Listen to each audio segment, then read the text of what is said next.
inflammation, 发炎, could be bad, okay, but it could be good, okay. Now, how could inflammation be good? Well, very simple, okay. If you unfortunately should suffer a localized injury, like a cut on the palm of your hand, or you scrape your knee or your elbow, okay, a localized injury or infection, sometimes they go together, okay.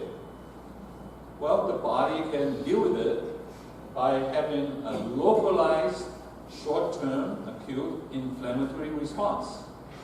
So if you cut your hand, okay, you would have a noticeable, at least to you, a noticeable response, okay, with the symptoms that include like, redness, swelling, hotness, pain, okay. Whether you like it or not, you can say, oh yeah, my hand is inflamed from the cut or the subsequent bacterial infection. That's an unpleasant feeling, but it's actually a good thing because the inflammation response, okay, leads to the release of these signaling molecules, hormones, if you would, signaling molecules called cytokines. Okay, these are inflammation-inducing cytokines, and the cytokines will signal the white cells to get them activated. The white blood cells will go to the place of injury or infection and gobble up the invading bacteria, okay, scavenge away the dead tissues, and then new cell growth will happen and the cut will seal. Obviously, that's a good process, okay? So inflammation that's localized and short-term is actually a good thing, even though it may feel uncomfortable at the time. Now, what is a bad inflammation? Bad inflammation is systemic. Your whole body is inflamed. And worse, it's not noticeable to you. Like what? Unfortunately, as we age, there's a lot of wear and tear on the joints, and so forth, and organs and tissues. That could lead to systemic inflammation. Certainly, a widespread physical injury, infection, environmental stress. But relevant to tonight's topic, dietary imbalances and deficiencies could make you go into a systemic inflammation state. If you eat the wrong type of things, okay, it's as bad as having terrible stress on your body or injuring your body or just prematurely aging, okay? Those things will cause a systemic, chronic, long-term inflammatory response. And worse, this response is not noticeable, okay, unless you go and have lab tests and see a doctor and so forth. You don't even know that your body has speeded up the wear and tear of many organs. Okay, worse, this will set your body up for accelerated aging and increased predisposition to major inflammatory diseases like arthritis, rhinitis, gastritis, asthma, even heart disease, and even some types of cancer. So you may wonder, like, okay, well, dust mites are supposed to trigger asthma. Well, dust mites are all over the place. How come some people have asthma, some people don't? Well, the people who have high level systemic inflammation are more disposed to having asthma. And the people who are not. So you certainly don't want to be in a highly inflamed state systemically because it would really make you vulnerable to all these horrible diseases, let alone just the tearing up of your own body. So, now with that, how do we determine whether what you eat will make you inflamed or not? So let's talk about oil. We all talk about omega-6 oil, omega-3 oil, what's good and bad and so forth. Okay. So first of all, omega-6 oil is supposed to be bad for you. Okay. Omega-6 oil, where do you find it? Well, margarine, corn oil, peanut oil, safflower oil, sesame oil. Those are practically 100% omega-6 oil. Okay? Why are they bad in this context? Because these oils contain practically all omega-6 oil. There's an enzyme in the body that converts omega-6 oil to AA. I just use abbreviations. I don't want to freak you out with the arachidonic acid. So this into this AA, arachidonic acid, and this in turn gets converted by two enzymes called COX and LOX. These are abbreviations. And they are converted into inflammatory cytokines. Okay? So if you eat a lot of this stuff, okay, they will eventually go through this, converted by this into inflammatory cytokines, which will signal your body to become systemically inflamed, as though you've been injured or as though you're very old and so forth. Okay? All right, well, that's the bad news. What's the good news? The good news is omega-6 oil can be balanced by omega-3 oil, the so-called good oil. Where do you find omega-3 oil? Cold water fish, salmon. Okay, it's the cheapest source of that. Unfortunately, for those of us who eat more cheaply, we eat tilapia. That doesn't do you any good. That's not a cold water fish. It has very little omega-3 oil. So cold water fish, grass-fed animals, omega-3 rich eggs and those things, okay, they are rich in omega-3 oil. Why is omega-3 oil good?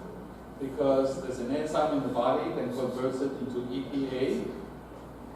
And then EPA, just like AA, can be converted by COX and LOX into anti-inflammatory cytokines. Okay. Also, you say, well, you can't really eat salmon every day, and we can't afford, grass-fed beef from Whole Foods every day. Huh? Well, there are other ways to enrich yourself of omega-3 oil.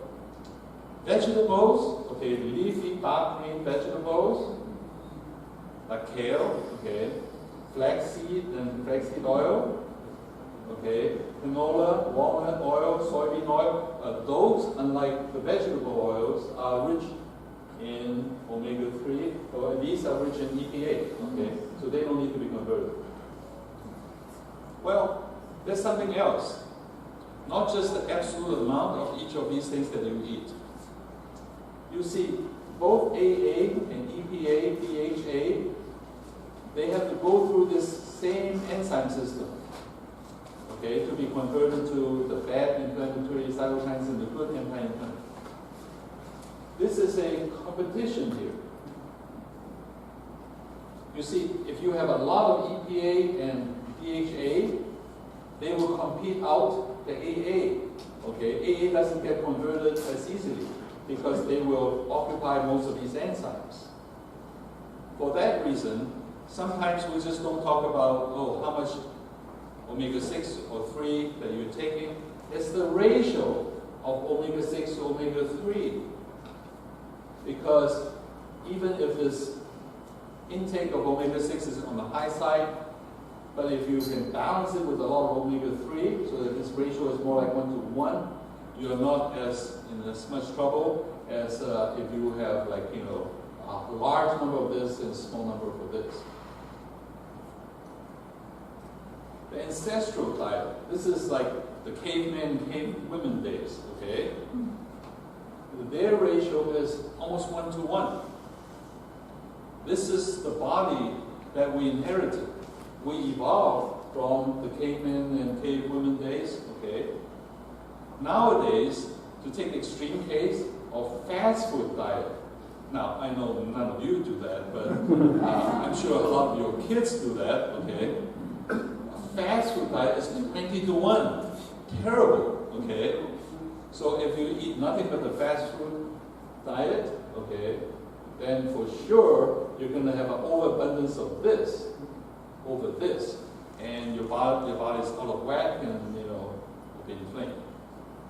Okay, so that's the reason why we should eat omega-3 rich food, and if you eat some omega-6 rich food, then hopefully you can balance it off by having a better ratio, not just the absolute amount. Okay, the next principle I'm going to talk about is the glycemic index. Okay, 血糖生成指数. High glycemic food and low glycemic food. What is high glycemic food? Oh, all the stuff that we like to eat. Maple sugar, white flour, potatoes, juices, okay? They call high glycemic food because high means high rate of entrance into the bloodstream. When all this sugar goes converted into glucose in the bloodstream, the body secretes insulin, overproduction of insulin. There are several consequences of that. Insulin promotes omega-6 conversion to AA, you remember? Okay, AA goes eventually to inflammatory cytokines. Insulin at high level is by itself pro-inflammatory. And also, you create a roller coaster effect.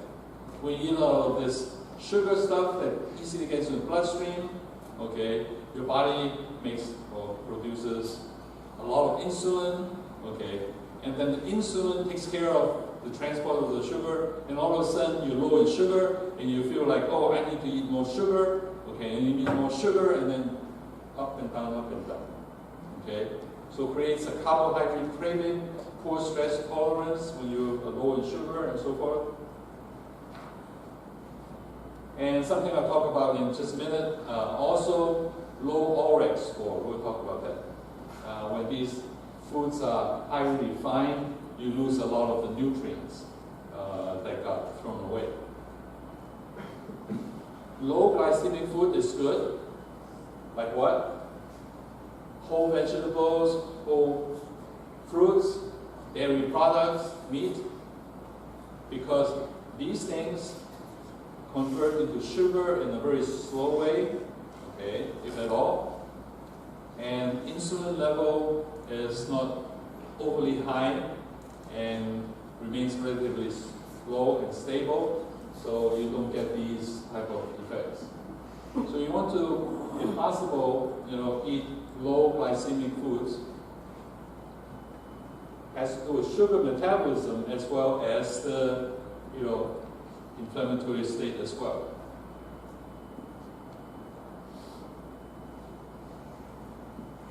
Next, antioxidants. Okay, 抗氧化质.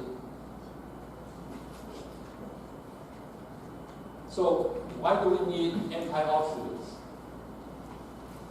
Our body, through our normal function and processes, create oxygen radicals, or so-called free radicals of oxygen.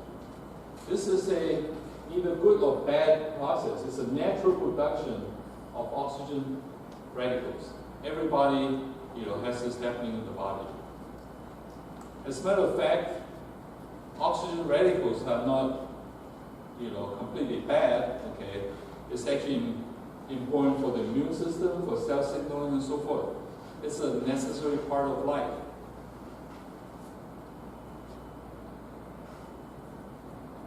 This could also damage cells and tissues if it gets overly high, but lucky for us, our body takes care of that. We have a natural detoxification and repair mechanism, so that, under normal circumstances, if oxygen radical concentration becomes too high, we have a natural system to detoxify or to neutralize that. And even if there's some damage, by the radicals to cells and tissues, we have mechanisms to deal with that.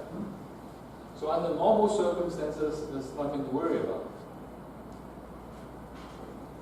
But, okay, if there's an imbalance that the natural detoxification and repair mechanism is overwhelmed by over high concentration of oxygen radicals, and worse, okay, added to that in modern life, you have polluted air, rancid food, oxidizing radiation from the sun and so forth.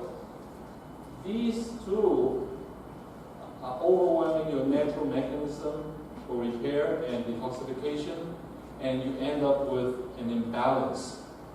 And that's what oxidative stress. That's when you're in trouble.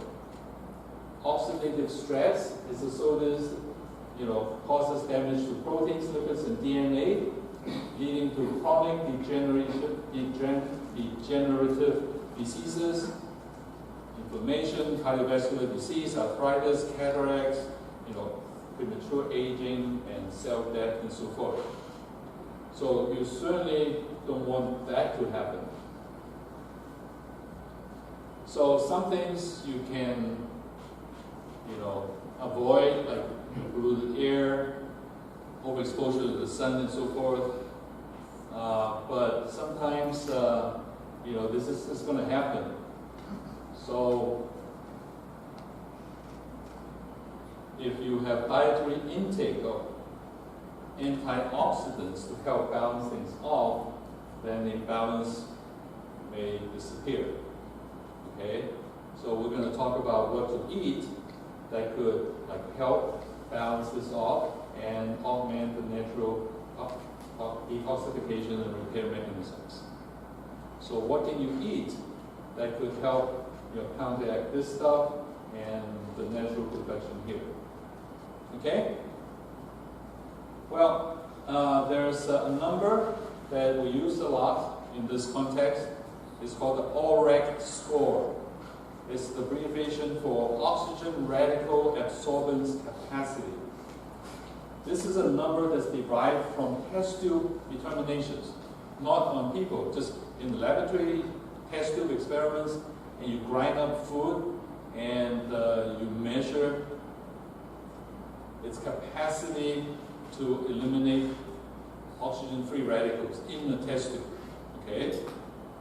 And you can look this up, easily on the internet, and you'll find, tables like this. The ORAC score, the higher the score means the higher the capacity to help, balance this off so that you don't get a big imbalance of oxidative stress. So, let's look. Fruits, okay? Prunes, raisins, blueberries, blackberries, strawberries. These are like in the thousands, okay, in ORAC score. Plums, when you get down to oranges, it's getting the hundreds, right? Grapes, hundreds, cherries in the hundreds. And things like watermelon, those things are just junk food of nature. They don't even count, okay? So, vegetables, I mentioned kale. Kale is in the thousands, at least over 1,000. Spinach, Brussels sprouts, alfalfa sprouts, broccoli, beans, bell pepper, onions, corn, eggplant, and then it gets to be really low. Well, instead of memorizing the table, you can see there's a pattern here. The stuff with high ORAC scores are those things that are deep, dark, leafy, okay, vegetables, like kale is the extreme case, okay, certainly spinach. Some people may even say, your kids may even say, but those are the ones that I don't like. Okay, and certainly the berries, okay, because berries, you don't peel them, you don't peel the skin off, okay. Usually, like apples and things, the skin is where the color is, okay. So if you peel an apple, then these numbers are no longer applicable. Okay, so easy. Okay, these are the top antioxidant foods with highest ORAC scores, and these are fruits and vegetables with dark color, and you should eat the skin or the whole thing. Okay. So when you eat this stuff, it will help balance, and the natural production of oxygen radicals and the stuff from the environment, and put you less at risk of getting into an imbalance, which will lead to these horrible consequences. Okay? Next, heart healthy. The number one killer of Americans is not cancer, okay, it's cardiovascular diseases, by far, okay?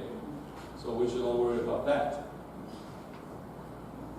Now, we're getting more sophisticated now. We used to just say, oh, high cholesterol is bad, low cholesterol is good.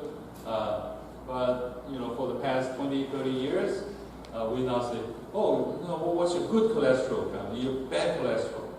Good cholesterol is good, okay, the higher the better, and bad cholesterol is bad, the lower the better. Well, that's just kindergarten talk, okay? So what makes the cholesterol good or bad? Cholesterol is this chemical, it's no good or bad, cholesterol is cholesterol. Actually, good or bad, it's not the cholesterol itself. It's this transporting system we're talking about. So, LDL